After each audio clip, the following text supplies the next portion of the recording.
up? I'm Megan McDonald. Softball opens up WAC play this week with every single team in action.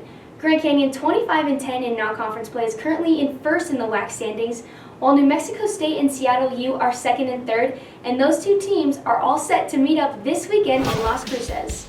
New Mexico State is 20-16 in non-conference, while Seattle U is 14-19. The Aggies look to bounce back after dropping 6 straight. Senior Emma Adams currently leads the nation with 4 sacrifice flies this season. Her teammate Kelsey Horton is tied with Seattle U's Maddie Christensen for 19th place with 3 apiece. SU looks to gain some momentum after beating Santa Clara last week.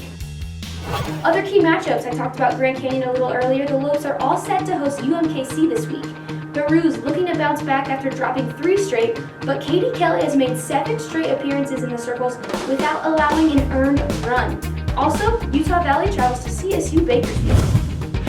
Heading right on over to baseball, week 2 of conference play. We had such an exciting opening week with a Seattle U walk-off homer to beat the former WAC champ CSU Bakersfield. Really hoping to get some more action like that this weekend. But before we get to that, we did have some midweek matchups. UTRGV taking on Incarnate Word, top of the 5th. Vaqueros down 2-1. Joseph Coyozo at bat. Singles to center field for an RBI to tie things up 2-all. Bottom of the 5th, Robert Quinona is pitching. The sophomore racked up a season-high 7 strikeouts in a season-high 6.2 innings while allowing 3 runs on 7 hits. But the Cardinals would rally back with 2 outs in the 7th for a 5-4 lead, and then they would go on to win a tight one 6-5. Because of the snowstorm in Colorado, UTRGV will open up its WAC play this weekend as they host a 3-0 New Mexico State team.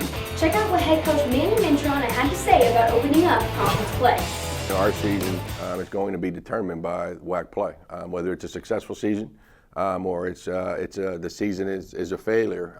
Will be determined by the 24 games. And right now we're 0-0. We have New Mexico State coming in Friday, Saturday, and Sunday. Good team. It's going to be 3 good games. We're going to have to play well if we want to be competitive and hopefully win the series. Elsewhere in the WAC, Northern Colorado, also because of that snow cancellation, will open up its conference season this week as they travel to Utah Valley. Seattle U looks to keep its winning streak alive after sweeping former WAC champ CSU Bakersfield last week. The Redhawks travel to Chicago State. Another interesting matchup, last year's WAC regular season champion takes on last year's WAC tournament champion. That's Grand Canyon playing CSU Bakersfield on runner territory. That should be a good one. Alright, we've had a couple baseball and softball games on the WAC Digital Network, but now that it's conference season, things are really starting to heat up. So take a look what you can stream live on computers, phones, tablets on the WDN. 6 games total this week, starting with softball. Seattle U travels to New Mexico State. CSU Bakersfield takes on Utah Valley, and Grand Canyon hosts UMKC. Over in baseball, North Dakota travels to Utah Valley, UTRGV hosts New Mexico State, and then Grand Canyon takes on CSU Bakersfield, all live on the WAC Digital Network.